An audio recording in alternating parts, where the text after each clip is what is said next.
오늘은 왕의 제사장이라는 제목으로 함께 은혜를 나누려고 합니다. 옆 사람에게 이렇게 인사하겠습니다. 성령의 충만함을 받으십시오. 시작. 성령의 충만함을 받으십시오. 아멘. 네.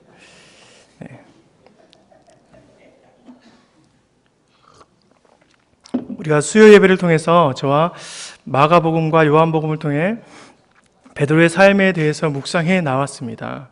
부하신 예수님을 만나서도 그는 아직 약한 단계의 모습들을 우리가 보았죠. 결국 그들에게 성령의 충만함과 주님께서 주시는 담대함이 없었다면 절대 그들은 전도자의 모습으로 살아가지 못했을 것입니다. 성령의 충만함을 받아야 하는 것입니다. 예수를 믿는 것의 단계에 대해서 예전에도 한번 말씀드린 적이 있습니다. 1단계, 입으로는 주는 그리스도시요 살아계신 하나님의 아들입니다 라고 고백을 하지만 위험이 오면 도망가는 그런 단계입니다. 두 번째 단계가 무엇입니까? 부활을 경험한 단계입니다. 하지만 여기까지 와도 담대히 전도자의 삶을 살아가지 못합니다. 진정한 복음에 대한 의미를 잘 알지 못하는 것이죠. 지난 시간에 살펴보았듯이 베드로가 예수님께서 부활하신 지 10일이 지난 시점에서도 자신의 죽음에 대해서도 제대로 알지 못하는 상황입니다. 그것은 배움이, 깨달음이 머리까지밖에 전달되지 않아서입니다. 우리는 반드시 3단계의 과정을 다 거쳐야 합니다. 그리스도인이라면 그렇게 할 수 있는 것이죠. 3단계가 무엇입니까? 사도행전에서 베드로와 그의 제자들과 가족들의 120명의 성령 체험을 통해서 그들은 담대히 예수 그리스도를 전할 수 있었습니다. 성령의 체험을 해야 복음이 우리에게 가슴을 울릴 수 있는 복음이 될 수 있다는 것이죠. 성경만 많이 본다고 되는 것이 아닙니다. 회심하기 전에 이어령 교수는 수백 번 성경을 읽었지만 기독교의 박해자와 같은 사람이었습니다. TV나 꿈속에서 환상으로 예수를 많이 본다고 그렇게 되는 것이 아닙니다. 우리에게 말씀의 묵상의 생활과 성령의 체험들이 있어야 한다는 것이죠. 성령님의 깨닫게 하심과 그 깨닫게 하심을 삶으로 실천되게 하는 그런 능력은 예수님을 우리 가슴으로 믿게 하는 것입니다. 성령의 체험은 복음을 텍스트, 글자에서 삶으로 받는 것과 같습니다. 삶으로 나오는 것이 바로 능력이 되는 것입니다. 그러니 고린도전서 4장 20절에는 하나님의 나라는 말에 있지 않고 오직 능력에 있다라고 바울이 고백하는 것이 참으로 우리에게 중요하다는 것이죠. 우리는 날마다 초대교회 사람들처럼 기도에 전심으로 힘써야 합니다. 교회에서 기도 소리가 끊어지면 안 됩니다. 날마다 기도하며 성령의 체험을 하는 사람들이 늘어나며 주님이 주시는 신령한 은혜들을 체험하는 삶들이 되어야 합니다. 그래서 그 체험들을 말씀으로 확인하는 그 교육의 현장에 사람들이 더욱더 넘쳐나야 한다는 것이죠. 그것이 참된 교회가 힘과 능력을 얻는 비결입니다. 세상에서 힘을 얻는 그런 능력은 말씀과 기도밖에 없습니다. 할렐루야. 말로만 초대교회의 역사가 이곳에 일어나게 해주시라고 하면서 기도와 말씀에 전심을 하지 않으면 100년이 지나도 이곳은 초대교회와 같은 곳이 될 수 없습니다. 성령의 체험을 통해서 예수님을 가슴으로 받아야 합니다. 인격적인 예수님을 성령 체험을 통해서 경험해야 한다는 것이죠. 그럴 때 사도행전의 성경의 인물들처럼 우리 교회도 성령의 교회가 될 수 있는 것입니다. 사도행전의 영어 이름이 무엇입니까? 액트죠, 액트. 액션을 취하는 배우들이 있다는 것입니다. 성경의 주요 인물들이 되기 위해서는 이런 과정이 필요하다는 것을 보여주는 성경이 바로 사도행전입니다. 여러분, 성경에는 수많은 배역들이 나옵니다. 악역, 주인공, 조연들이 나옵니다. 그런데 신기한 것은 사도행전을 통해서 전해지는 많은 액션을 하는 배우들은 악역에서 주인공으로 변화되는 느낌이 듭니다. 예수님을 배반하고 도망하였던 악역에서 심지어 사울과 같이 예수님을 믿는 자들을 찾아가 반드시 죽이리라 하는 악역에서 주님을 전하는 주인공으로 변화되는 과정을 보게 된다는 것입니다. 그런데 우리 모두는 그런 자들입니다. 오늘 말씀 베드로전서 2장 10절에는 이렇게 나와 있습니다.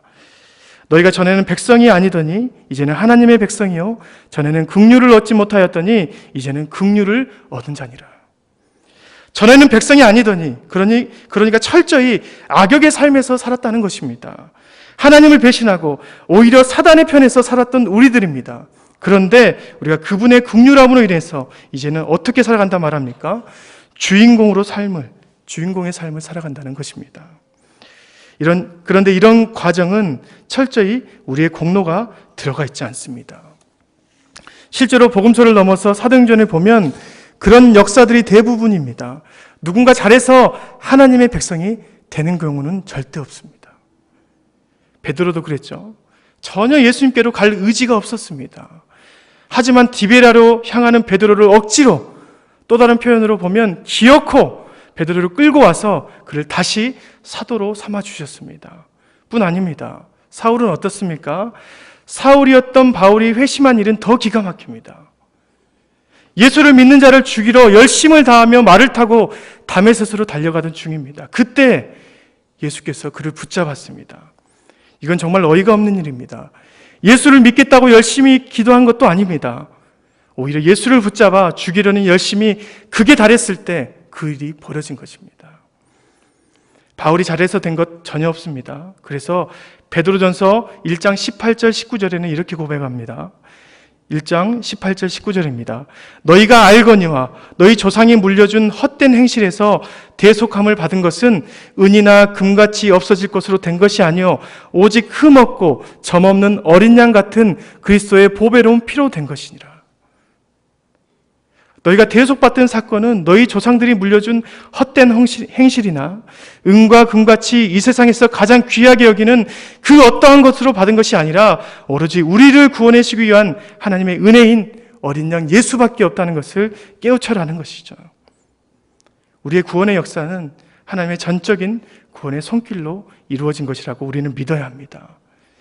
마치 이것은 어린아이가 태평양 바다에 빠져서 살 가능성이 제로였던 상황에 누군가 그 아이를 구출해서 살려주신 것과 같은 것입니다. 자신에게 어떠한 이성과 신체적인 능력이 있어서가 아니라 오로지 주님의 전적인 구원의 손길이 그를 구한 것입니다. 우리가 그런 자들입니다. 그렇기 때문에 우리는 어떠한 것도 자랑으로 여기는 것이 아니라 오히려 우리의 삶에서 감사와 은혜의 찬양이 넘치는 삶이 되어야 한다는 것이죠. 이런 의미에서 생각해보면 우리가 구원을 생각하며 바라는 삶보다 우리의 삶이 오히려 감사와 찬양으로 넘치는 그런 날이 많아야 한다는 것이죠. 그런데 우리는 참으로 많은 부분 하나님께 나오면서 잘못된 자세로 나옵니다. 뭔가를 바라고 나오는 경우가 많다는 것이죠. 천국의 소망에 대한 감사와 은혜가 먼저 되어야 하는데 구원만 바라봅니다. 천국의 상급만 바라보며 나옵니다. 이 땅의 행복만을 위해서 그 기대로 나오는 것이죠. 이것은 잘못된 신앙의 자세입니다. 천국을 바라보는 자세가 하나님을 신뢰하며 의지하는 것을 넘어서면 안 된다는 것입니다. 사랑하는 성도 여러분, 사도행전의 마가의 다락방에서 그들이 했던 것이 무엇입니까? 기도와 찬양입니다. 주님의 놀라운 은혜를 감사하는 찬양과 감사의 표현이었습니다. 무엇을 주십시오, 무엇을 간구합니다라는 내용보다 감사와 찬양의 공간이 되어야 더욱 큰 은혜와 역사가 일어난다는 반증입니다. 우리는 어떻게 보면 구원이 우리에게 우상이 되어버렸습니다. 천국에 간다는 것이 어찌 보면 하나님을 믿는 것보다 훨씬 앞서고 있다는 것이죠. 영원한 곳은 이곳보다 안전함을 표현한 곳입니다. 이런 것 때문에 그 장소를 자신의 신처럼 여긴다는 것입니다.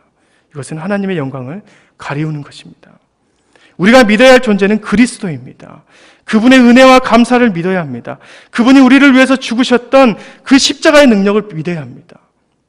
그런 그분을 이 땅에 주신 하나님을 믿어야 하는 것이죠. 저기 먼 곳에 보이는 아름다운 황금성이 있다고 믿는 것이 아니라 그분 존재 자체를 믿고 찬양해야 합니다. 그런 그분을 찬양하며 감사로 기뻐하는 기도와 찬양이 넘치는 교회가 능력이 있는 교회라는 것이죠. 마치 예수를 믿으면 구원받습니다. 예수를 믿으면 형통합니다. 이것만 믿는 자들은 예수를 믿으면 부자 됩니다. 이런 것을 믿는 바알 숭배 사상이 만연한 가나안 땅과 같다는 것이죠. 물론 예수 믿으면 구원받고 형통해집니다. 주님이 그렇게 하실 것입니다. 하지만 우리가 믿는 것은 예수 그리스도 그 자체입니다. 그분 자체가 천국입니다. 만약에 천국에 예수 그리스도가 없다고 생각해 보십시오. 천국에 하나님이 없다고 생각해 보십시오. 그분을 기뻐하고 그분의 은혜를 찬양해야 합니다. 하나님을 찬양하고 하나님을 의지하며 신뢰해야 합니다. 그분이 주실 결과물을 주는 것을 믿는 것이 아니라 예수 그리스도를 믿는 거예요. 그 자체가 우리에 대한 믿음이라는 것이죠. 베드로전서 1장 8절부터 9절 말씀입니다. 예수를 너희가 보지 못하였으나 사랑하는도다. 이제도 보지 못하나 믿고 말할 수 없는 영광스러운 즐거움으로 기뻐하니 믿음의 결국 곧 영혼 구원을 받음이라. 이것을 새 번역 현대인 성경에서 찾아보니까 8절 말씀이 이렇게 되어 있습니다. 여러분은 그리스도를 본 일이 없으면서도 사랑하며 지금 그를 보지 못하면서도 믿으며 말로 다 표현할 수 없는 즐거움과 영광을 누리면서 기뻐하고 있습니다. 예수님을 보지 못하고 있지만 그를 지극히 사랑합니다. 그리고 말로 표현할 수 없는 즐거움에 영광을 누리면서 서로가 기뻐하고 있습니다라고 고백하고 있습니다. 이런 확신과 기쁨이 하나님께 영광이 되고 9절 말씀에 우리에게 뭐라고 말씀하십니까? 믿음의 결국, 영혼 구원이라 말씀합니다. 사랑하는 성도 여러분, 우리가 예수로 인해서 기뻐하고 찬양하는 것, 그 자체가 믿음이라고 말씀합니다. 예수로 인해서 말로 표현할 수 없는 즐거움이 바로 우리의 진정한 믿음이라고 말합니다. 그 즐거움을 하나님께서도 믿음이라고 확증해 주신다 말씀해 주십니다. 여러분 그렇지 않습니까? 나에게 정말 좋은 친구가 생겼습니다. 또는 정말 사랑하는 연인이 생겼습니다. 내가 함께 일하는 분들이 너무 좋은 분들입니다. 그러면 그 사람들을 생각하면 어떻게 합니까? 웃음이 절로 나옵니다. 빨리 만나고 싶습니다. 괜히 즐겁습니다. 그러면 사람들이 뭐라고 합니까? 야, 저 사람 진짜 그 친구 좋아하구나 라고 느낀다는 것이죠. 야, 저 사람 그 여인 정말 사랑하는구나 라고 말하는 것입니다. 우리가 예수로 인해서 그런 삶을 살아야 되지 않겠습니까? 미치도록 예수님을 생각하면 즐거움이 넘쳐야 합니다. 구원받을까 걱정하면서 쩔쩔매는 그런 백성이 아니라 예수님을 기뻐하며 그분을 생각하면 다른 사람에게 전하고 싶은 마음이 들어야 한다는 것이죠. 그것이 바로 진짜 믿는 것입니다. 베드로가 본 믿음은 즐거움에 감사가 절로 나오는 그 감사로 삶을 살아가는 하나님께 인정받는 그런 믿음이 참 믿음이요. 결국 그런 믿음으로 인해서 구원을 얻게 된다고 말하고 있습니다. 오늘 베드로는 이 서신서를 작성할 때가 AD 64년에서 65년 정도입니다. 로마 대화재 박해가 시작되었던지 아니면 그런 위험 요소가 발생하기 위한 전조 증세가 있을 때였다는 것이죠. 6절부터 7절 말씀입니다. 그러므로 너희가 이제 여러 가지 시험으로 말미암아 잠깐 근심하게 되지 않을 수 없으나 오히려 크게 기뻐하는도다. 너희 믿음의 확실함은 불로 연단하여도 없어질 금보다 더 귀하여 예수 그리스도께서 나타나실 때에 칭찬과 영광과 존귀를 얻게 할 것이니라. 이제 곧 있을 박해가 너희를 근심케 할 것이다. 위협할 것이다. 사자 먹이가 되고 십자가에 못 박아 죽이고 사람들이 보는 앞에서 화형을 감행하는 그런 여러 가지 시험이 있을 것이다. 그 가운데 근심이 되지 않을 수 없으나 오히려 크게 기뻐하는도다. 이런 그들에게 베드로는 믿음의 확실함을 표현합니다. 7절 너희의 그런 믿음은 불로 단련하여 결국 없어질 금보다 훨씬 더 강력한, 훨씬 더 귀한 믿음이라고 말씀합니다. 사랑하는 성도 여러분, 예수님을 전심으로 기뻐하시길 바랍니다. 기뻐하는 믿음보다 더 확실하고 견고한 믿음은 없습니다. 예수님을 믿기로 작정한 것보다 더 큰 믿음은 그분을 기뻐하는 것입니다. 기쁨이 주는 확신은 아무것도 그것을 해할 수 없습니다. 오스왈드 챔버스 목사님 책 산상수훈에는 이런 글귀가 있습니다. 우리는 광신이 되는 것을 두려워한다. 우리의 평생이 주님께 아무 쓸모없고 형편없는 삶이 되는 것보다 오히려 주님의 말씀에 따라 살기 시작하면 처음에 미쳤다 소리를 듣는 것이 100배 낫다 라고 말합니다. 너무 빠져 살지 마. 광적인 신앙이야. 이런 말을 듣는 것을 매우 두려워한다는 것이죠. 하지만 그런 삶이 우리가 하나님으로 인해서 광적으로 매달리는 그런 삶이 하나님 앞에서 쓸모없고 형편없는 삶보다 훨씬 그것도 100배 낫다는 것입니다. 맞습니다. 차라리 주님으로 미치시길 바랍니다. 주님이 주신 기쁨을 줄취할 수 없어서 세상에서 미쳤다는 소리를 듣는 것이 훨씬 더 낫다는 것입니다. 그것이 확실한 믿음이라고 우리에게 말합니다. 그런데 여러분, 이것은 하나님께서 우리를 사랑하는 방식과 동일합니다. 스바냐 3장 17절 말씀입니다. 너희 하나님 여호와가 너희 가운데서 계시니 그는 구원을 베푸실 전능자시라. 그가 너로 말미암아 기쁨을 이기지 못하시며 너를 잠잠히 사랑하시며 너로 말미암아 즐거이 부르며 기뻐하시리라 하리라. 주님은 우리를 보시는 눈도 그렇게 심히 기뻐하신다 말씀하십니다. 그가 너로 인하여 기쁨을 이기지 못하신다라고 말씀하십니다. 너로 말미암아 즐거이 부르며 기뻐한다고 말씀합니다. 이 구절의 기쁨을 이기지 못한다는 말씀의 분위기를 좀 아시겠습니까? 참으려고 해도 그 존재를 생각하면 웃음이 삐져나오는 그런 현상입니다. 너무 좋아서 그렇게 웃음을 참으려고 해도 행복, 웃음, 미소가 삐져나오는 그런 존재가 바로 우리와 같은 존재라는 것입니다. 여러분, 우리가 어떠한 존재입니까? 악역을 맡았던 존재입니다. 예수를 죽이려고 사단의 편에 있었던 우리입니다. 물에 빠진 구원이 불가능한 존재였던 우리입니다. 그런데 우리로 하여금 기뻐하신다 말합니다. 이것은 찬미와 찬송 수준입니다. 하나님께서 우리에게 찬미와 찬송을 하는 것입니다. 우리가 그분을 찬양과 감사를 드리듯이 그분도 우리를 그렇게 기뻐하신다는 것이죠. 존재 자체가 너무 이뻐하신다는 것입니다. 실제로 기쁘다 할 때 기쁨이라는 히브리어 단어가 하나님을 찬양할 때 사용하는 시무하라는 히브리어 단어입니다. 기쁨으로 여호와를 섬기며 노래하면서 그 앞에 나아갈지어다. 이때 말하는 기쁨이 시무하입니다. 주님을 기뻐하는 찬송의 단어를 주님께서 우리에게 사용하여 주셨습니다. 그런 주님께서 기뻐하신 자들을 통해서 교회되게 하신다고 말씀합니다. 오늘 말씀 2장 5절 말씀이죠. 너희도 산돌같이 신령한 집으로 세워지고 예수 그리스도로 말미암아 하나님이 기쁘게 받으실 신령한 제사를 드릴 거룩한 제사장이 될지니라. 하나님께서 기뻐하시는 죄인들을 찬양하는 수준에서 더 나아가 그들을 신령한 집으로 세우신다 말씀합니다. 그리고 그 안에서 신령한 제사를 드릴 거룩한 제사장 되게 하신다 말씀하십니다. 완전한 인격적인 자격 변화입니다. 야, 너는 예전에 나를 죽이는 자 아니었느냐? 이제 내가 너를 양자 삼아 주었으니까 잠잠하고 찌그러져 있어라. 이렇게 말씀한 거 아닙니다. 빚진 자 주제에 어디 감히 이렇게 말씀하시지 않았습니다. 철저히 악역이요 죄인이었던 우리에게 찌그러져 앉아있으라고 말씀하시지 않고 신령한 제사를 이끌어갈 제사장 되어라고 말씀하십니다.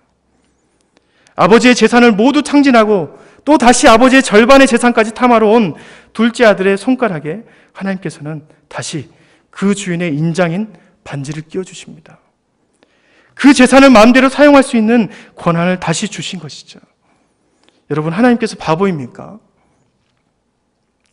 고양이에게 생선을 맡기는 그런 아버지가 아니라는 것입니다. 만약에 인간이 고양이였다면 그렇게 맡기면 하나님은 바보가 되는 것입니다.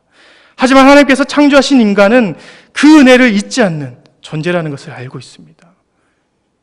예전에는 그런 나쁜 행동으로 집에 아주 안 좋은 행동을 하던 둘째 아들에게 기대하는 것은 그 은혜로 이제 남들보다 더 열심히 아버지를 위해서 그 재산을 사용할 수 있을 거라는 기대에서 인장을 끼워준 것입니다. 하나님께서 우리에게 영원히 빚진 자 주제에 너희는 찌그러져 있으라라고 했다면 우리는 영원히 노예로 남아서 영원히 그분이 주는 죄업 열매만 먹어야 할 것입니다. 하지만 우리는 그분께서 주시는 송아지를 먹는 자녀가 되었습니다. 이제 그 귀한 음식이 얼마나 많은 은혜가 포함되어 있는지 깨닫고 지금 옆에서 식욕으로 인해서 불타있는 첫째 형보다 더 열심히 아버지를 위해서 일해야 하는 것을 깨달아야 하는 우리 때인다는 것입니다. 만약에 그 은혜를 잊어버리고 둘째가 다시 아버지의 절반의 재산을 탐닉하며 그것을 유흥의 거리로 가지고 간다면 그는 어떠한 존재가 되겠습니까? 그때부터 그 아들은 인간이 아니라 고양이가 되는 것입니다. 생선이나 어울리는 그런 고양이가 되는 것입니다. 하나님께서는 우리를 사랑하는 아들로 한 인격체로 받아주셨습니다. 그리고 우리에게 거룩한 제사장 삼아서 그 일을 감당케 했습니다. 그렇다면 우리는 기쁨으로 은혜로 2배로 열심히 일해야 합니다. 어떤 마음으로요? 빚진 자의 마음으로요. 나를 받아주신 아버지의 참 아들로 남기 위해서 더 열심히 일해야 한다는 것이죠. 하지만 그 은혜를 잊어버리고 고양이처럼 생선만 탐하는 자들은 이제는 아들로 살아가는 자들이 아니라 고양이로 살아가는 길을 자신이 선택한 것입니다. 로마서 8장 12절 말씀이죠. 그러므로 형제들아 우리가 빚진 자로 돼 육신에게 져서 육신대로 살 것이 아니니라. 짐승처럼 욕망만 따라가는 삶이 되는 것이 라는 말이죠. 참 아들은 아버지의 은혜로 살아가는 삶을 살아갑니다. 지금과 같은 은혜를 체험하더라도 똑같은 삶을 반복하는 자들은 여전히 고양이로 짐승처럼 살아가는 자들과 같은 거라고 우리에게 말하는 것이죠. 우리가 깨달아야 합니다. 우리는 참 아들입니다. 주님께서 주신 반지를 낀 자녀들입니다. 신령한 제사를 이끌고 갈 제사장으로 살아가야 합니다. 거룩함으로 하나님 아버지께 우리의 모든 것을 불태워 아들로 인정받아야 할 때라는 것이죠. 그 자리가 거룩해지는 것이 아니라 우리의 주님의 은혜와 우리의 의지가 합쳐져서 거룩하게 될 수 있게 우리가 노력해야 한다는 것이죠. 베드로전서 1장 16절입니다. 기록하였을 때 내가 거룩하니 너희도 거룩할지어다. 하나님께서 이렇게 말씀하시는 것입니다. 내가 거룩하고 또한 나는 거룩한 것을 좋아한다. 그러니 내 아들인 너도 거룩해야 한다. 내가 고양이와 같은 너를 이제 거룩한 인간의 자리로 올려놓았으니 이제 누가 거룩을 실천해 나가야 한다 말합니까? 바로 아들인 우리가 거룩을 실천해 나가야 한다는 것입니다. 무조건 거룩이 우리 몸에 배어서 나오는 것이 아닙니다. 여러분 그렇지 않겠습니까? 거지가 왕자가 되었습니다. 하루아침에 신분이 상승되었지만 그들에게 왕자의 모습을 갖추기 위해서는 끝없는 노력이 있어야 합니다. 그래서 하나님께서 내가 거룩하니까 너희도 거룩하게 된다가 아니라 거룩할지니라, 거룩하여져야 된다라고 명령하셨던 것입니다. 훈련과 실천을 통해서 이루어지는 거룩이라고 말합니다. 많은 사람들이 거룩을 완성된 모습으로 착각하고 있습니다. 하지만 우리는 아무리 그래도 생선을 좋아하는 고양이의 모습들이 있습니다. 생선 냄새에 반응하고 움직이는 그런 모습들이 들어있는 존재입니다. 세상에 유혹거리가 있으면 나도 모르게 사욕에 불타서 죄를 저지르고 싶은 그런 마음들이 있다는 것이죠. 그럴 때 왕의 자녀처럼 자신의 자리로 돌아가야 합니다. 아니지 내가 지금 이러면 안 되는 거야 라면서 지속적으로 자신의 모습에서 왕의 자태를 드러내야 한다는 것이죠. 그걸 보는 많은 세상의 사람들이 부러워합니다. 우리가 완전해져서 부러워하는 것이 아니라 거룩을 위해서 부단히 노력하는 그런 모습들에 감동한다는 것입니다. 또한 그런 모습들을 보고 우리를 인정해 줍니다. 요한복음 13장 35절 말씀이죠. 너희가 서로 사랑하면 이로써 모든 사람이 너희가 내 제자인 줄 알리라. 서로 사랑하면 이것을 보고 많은 사람들이 예수의 참 제자인 줄 그때야 깨닫는다는 말입니다. 원래 사랑할 수 있는 존재가 아니라 그것을 실천해 나가는 그런 모습들을 보면 그때 세상 사람들도 인정한다는 것입니다. 그런 모습들을 보고 세상 사람들이 감동합니다. 이 상황에서 나는 이렇게 사욕을 선택하며 살아갈 텐데 저 사람은 왜 저런 선택을 하지? 의구심을 갖게 됩니다. 의구심을 넘어서 나중에 감동하게 되는 것이죠. 그때야 우리가 참된 거룩의 제사장이라는 것을 깨닫게 됩니다. 오늘 말씀 9절 말씀이죠. 함께 읽을까요? 2장 9절 말씀입니다. 시작. 그러나 너희는 택하신 족속이요 왕같은 제사장들이요 거룩한 나라요 그의 소유가 된 백성이니 이는 너희를 어두운 데서 불러내어 그의 기이한 빛에 들어가신 이의 아름다운 덕을 선포하게 하려 하심이라. 아멘. 모든 이런 점에서 볼 때 조금 수정해야 될 부분이 있습니다. 왕같은 제사장, 왕과 같은 제사장이 아니라 여기서 우리에게 말하는 것은 왕의 제사장을 말합니다. 왕이 올려준 제사장입니다. 왕의 지위에 있는 것이 아니라 왕이 인정한 제사장이라는 것이죠. 택하신 족속, 거룩한 나라, 그의 소유된 백성은 하나님의 일방적인 선택에 의해서 이루어진 것이지만 왕 같은 제사장은 아닙니다. 왕이 임명한 제사장의 위치에서 우리가 있는 것이 맞다는 것이죠. 원래 의미에서 보면 영어 성경에는 이렇게 나와 있습니다. A royal priesthood라는 것이죠. 왕 같은 제사장이라고 말하는 이 단어는 오히려 우리는 거룩한 존재로 변화되어 버린 것을 말하는 것이 아니라 원어의 의미에서 보면 왕의 제사장직을 말하는 것이 더 적당합니다. 왕의 존엄함을 지키기 위해서 거룩을 포기해서는 안 되는 그런 위치에 있다는 것이죠. 그런 자리를 하나님께서 허락하셨습니다. 사람의 변화가 아니라 그 자리에 대한 하나님의 거룩성을 허락하셨다는 것이죠. 우리가 들어가지 못할 왕실에 우리를 들여보내 주신 것입니다. 그래서 거기에서 만약에 왕에 걸맞는 거룩을 지키지 못하는 그런 제사장들은 어떻게 되겠습니까? 결국 그 주의를 박탈당할 것입니다. 왜 그렇습니까? 그 직분에 맞지 않는 사람들이기 때문입니다. 왕 같은 제사장이라고 다른 성경에도 나와 있지만 왕의 사제, 왕의 제사장이라는 표현이 공동 번역과 아가페 쉬운 성경에 기록되어 있습니다. 이것은 우리가 인지를 잘못하면 우리는 원래 왕의 족속이면서 제사장이라고 말하는 것이 되어버립니다. 그런 오류가 있다는 것이죠. 하지만 지금 우리에게 더 필요한 것은 왕의 임명을 받았다는 그런 의미에서의 제사장 역할이 더욱 중요할 때입니다. 왜냐하면 말씀에서 말했듯이 이는 너희를 어두운 데서 불러내어 그의 기이한 빛에 들어가게 하시니에 아름다운 덕을 선포하게 하려 하심이라. 어두운 곳에서 있던 우리를 불러내 주셨습니다. 그래서 왕실의 제사장 삼아 주셨습니다. 왕실이 어디입니까? 하나님께서 계신 천국 나라입니다. 거기에 들어갈 티켓을 주시며 거기에 우리에게 하나님을 전한 제사장 직도 주셨습니다. 왕족의 개념보다 왕실에 걸맞는 제사장직을 얻는 자가 되어야 하는 것이 우리에게 맞다는 것이죠. 그런 사람으로 만드는 것보다 그런 자리를 허락해 주신 주님을 따라가야 하는 것입니다. 이런 글귀가 있습니다. 하나님은 사람이 구원받을 때 새로운 몸을 주시지는 않지만 새로운 성향을 주신다. 하나님께서는 우리의 마음의 중심을 바꾸신다. 주께서는 정욕이 있던 자리를 사랑으로 대체하신다. 정욕이란 참을성이 없는 소욕이다. 내가 지금 당장 가져야 한다는 것이다. 정욕은 1초도 기다리지 못한다. 그러나 사랑은 7년도 기다린다. 사랑을 해야 주님께서 주신 이 제사장직을 끝까지 잡고 버틸 수 있다는 것이죠. 지금 한국교회 안에 일어나는 그런 부도덕한 모습들이 빚진 자의 마음이 없는 왕족 개념에서 나오는 것이 아니겠습니까? 그런 왕족이 되기 위해서 많은 사람들이 몰립니다. 그런 왕족이 되었다고 사람들이 선포합니다. 많은 사람들이 그 말에 현혹되어서 교회로 몰립니다. 이것을 포기하지 않기 위해서 헌금을 내며 신앙생활을 합니다. 그런 사람들을 더 받기 위해서 건축을 합니다. 자신들의 모습들은 전혀 변하지 않으면서 말입니다. 거룩하지 않는 곳은 하나님께서 떠난 곳입니다. 교회가 거룩하지 않으면서 교회라는 이름표를 갖고 있으면 같은 죄를 짓더라도 사회에 더욱 지탄받게 되어 있습니다. 아름다운 덕을 선포하기는커녕 하나님의 이름에 먹칠을 하기 때문입니다. 우리는 왕족의 개념을 버려야 합니다. 바리새인들이 이런 왕족 개념에 매여서 예수님께 큰 질타를 받았습니다.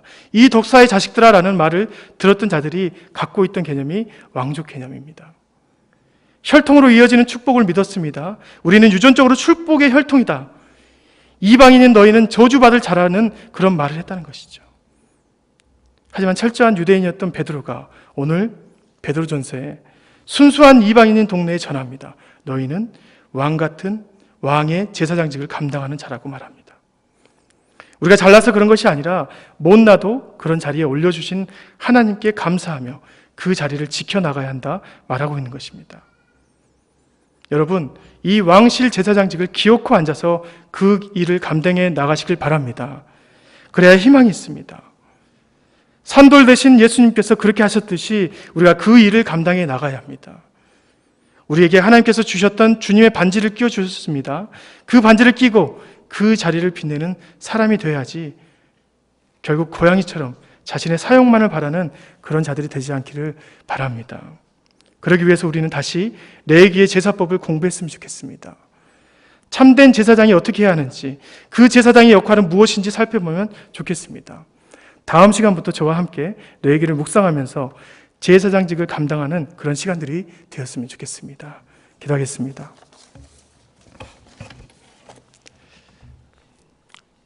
하나님 아버지 감사합니다.